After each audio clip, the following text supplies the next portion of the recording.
Bonjour, bonsoir. Ça dépend où on se trouve à travers le monde. Je reviens encore, Monsieur Lamine Sissé, pour vous entretenir, comme d'habitude, de la situation du Sénégal, mon pays. Je voudrais m'adresser, n'est-ce pas, aux Sénégalais de l'intérieur et ceux de la diaspora pour partager avec eux et le monde qui peut suivre ma position. Le thème aujourd'hui, c'est coup d'État constitutionnel, cause de violence au Sénégal. Alors, je vais développer pourquoi je parle de coup d'État constitutionnel. Parce que nous avons constaté que depuis l'avènement du président Macky Sall à la tête de la magistrature suprême de notre pays, il n'y a pas de dialogue, il n'y a pas d'apaisement, il n'y a pas une gouvernance concertée. Au contraire, il y a une gouvernance dictatoriale sur tous les plans. C'est cette gouvernance qui a abouti, n'est-ce pas, à ces violences que nous constatons aujourd'hui à 1 an des élections présidentielles du Sénégal. Nous avons constaté la dictature. Nous avons constaté l'arrogance. Nous avons constaté le détournement des biens publics, les scandales, énormément de scandales. Surtout au niveau du foncier, au niveau, n'est-ce pas, des ressources halieutiques, au niveau des fonds publics, les détournements de fonds.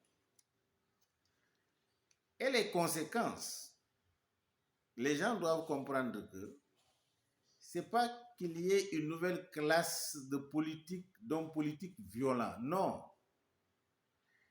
Il y a un homme à la tête de l'État qui est le symbole, qui exerce de la violence, de la répression, qui exerce de la dictature.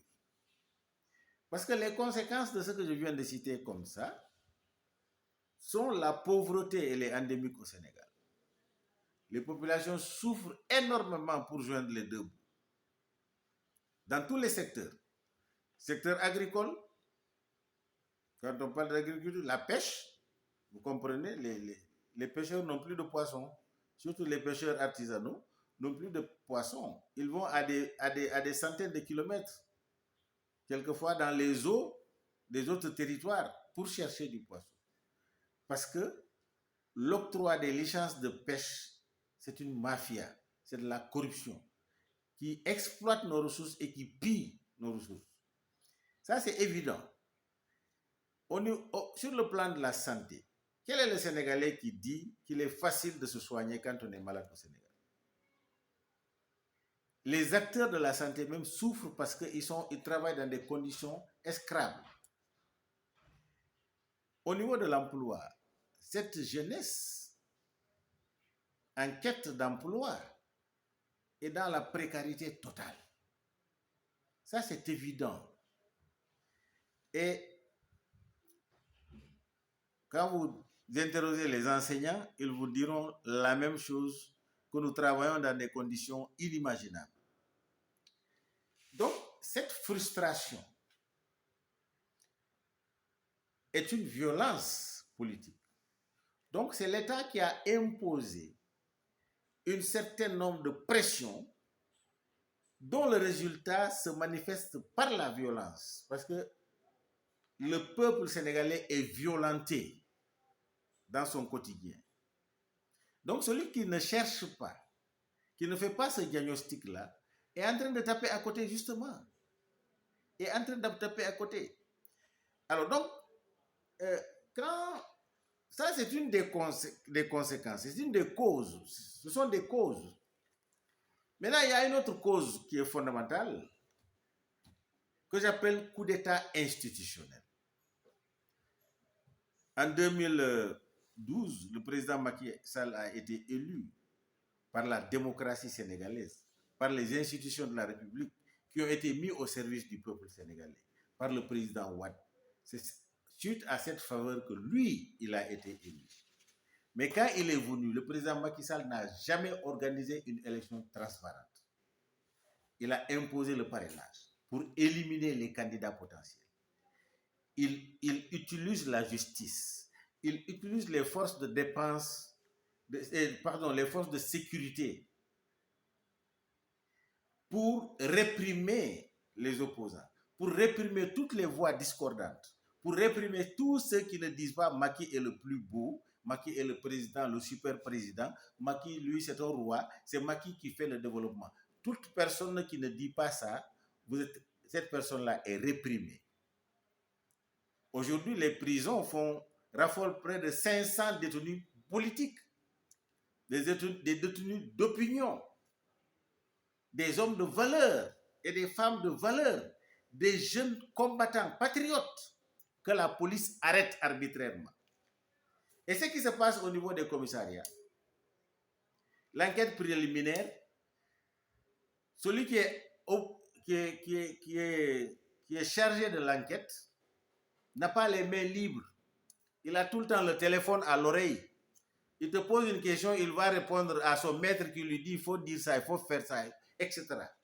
Donc, c'est la dictature complète qui est en train de gouverner le Sénégal. Macky Sall dit que c'est lui, l'argent public, les forces publiques, l'argent de tout le Sénégalais. Lui, homme, il va l'utiliser pour asseoir sa soif d'être le seul homme au Sénégal. Donc, l'administration est utilisée.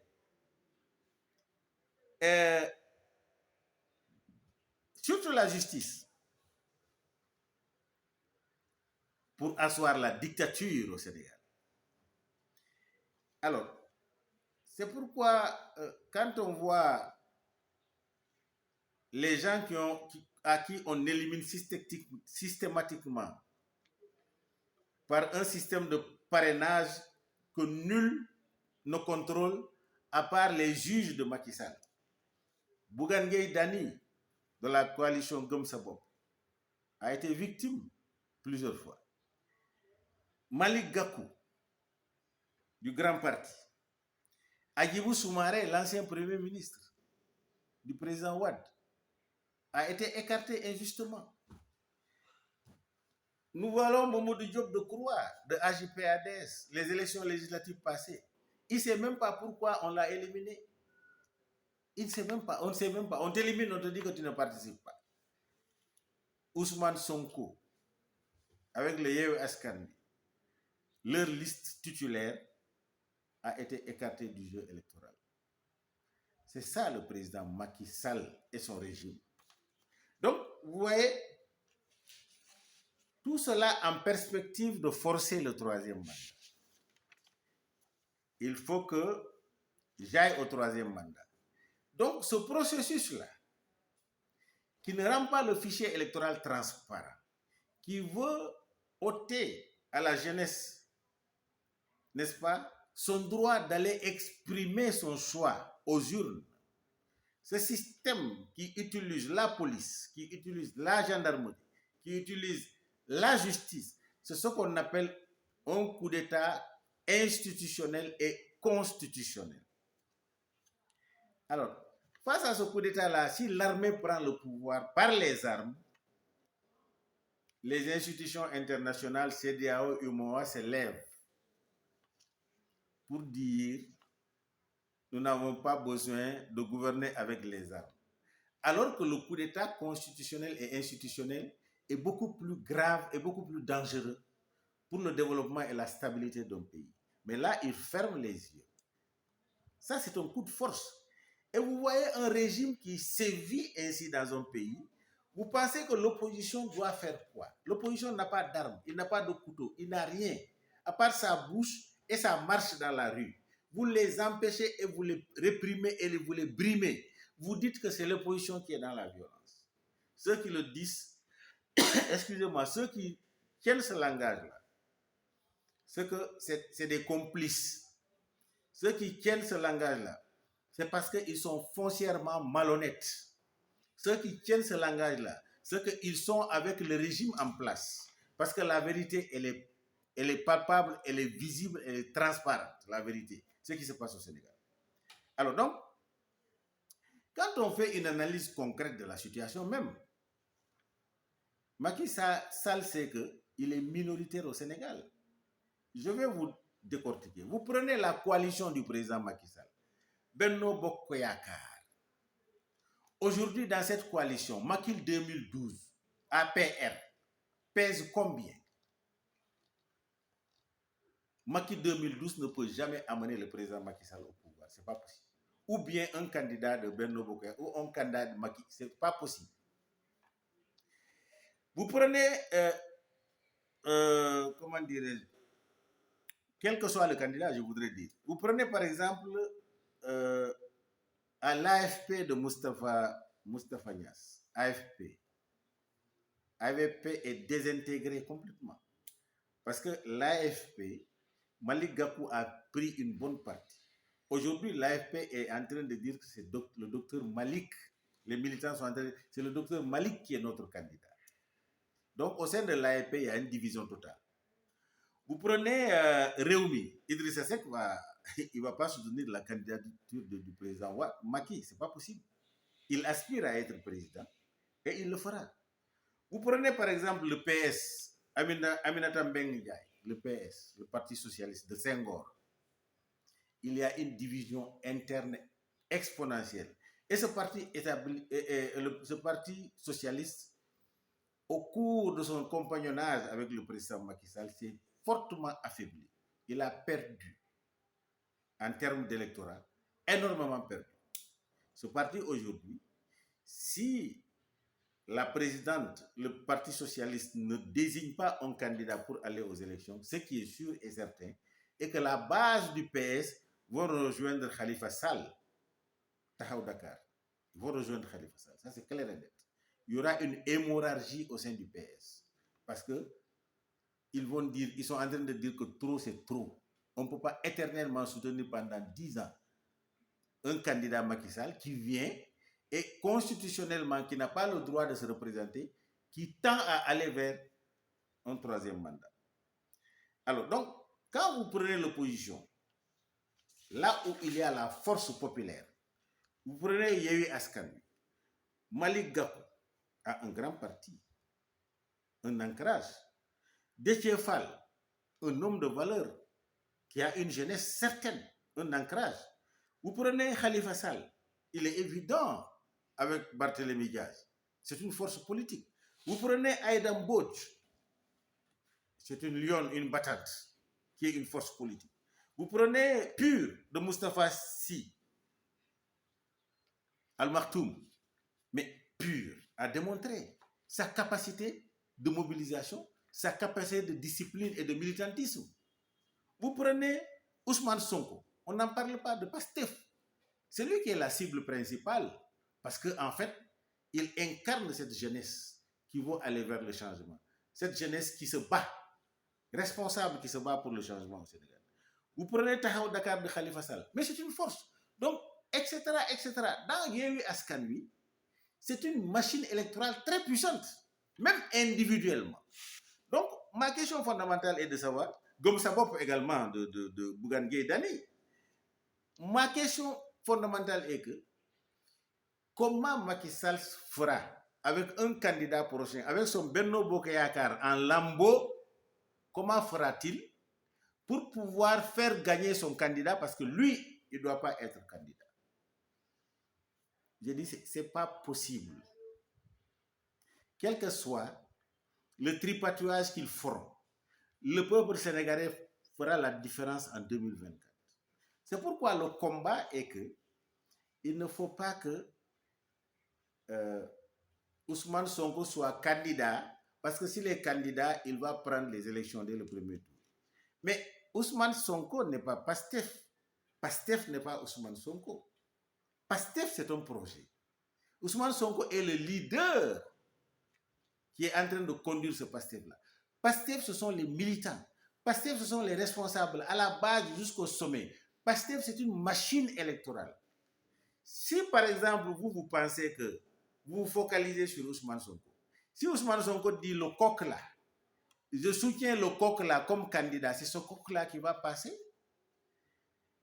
L'essentiel est que ce régime soit balayé totalement et qu'il y ait une révolution dans la gouvernance politique et économique au Sénégal. C'est ça qui nous intéresse. Ce n'est pas l'homme.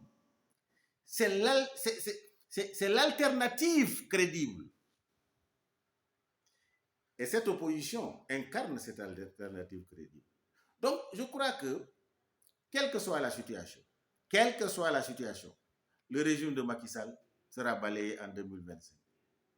L'APR n'a pas de chance. La coalition, Benno Bokk Yakaar n'ont aucune chance. La preuve en est que je crois que le combat est dans le processus électoral. Les inscriptions qui sont en cours, il faut que l'opposition, la société civile, tout le monde soit comme une sentinelle, se mettre debout et surveiller le processus électoral. C'est extrêmement important.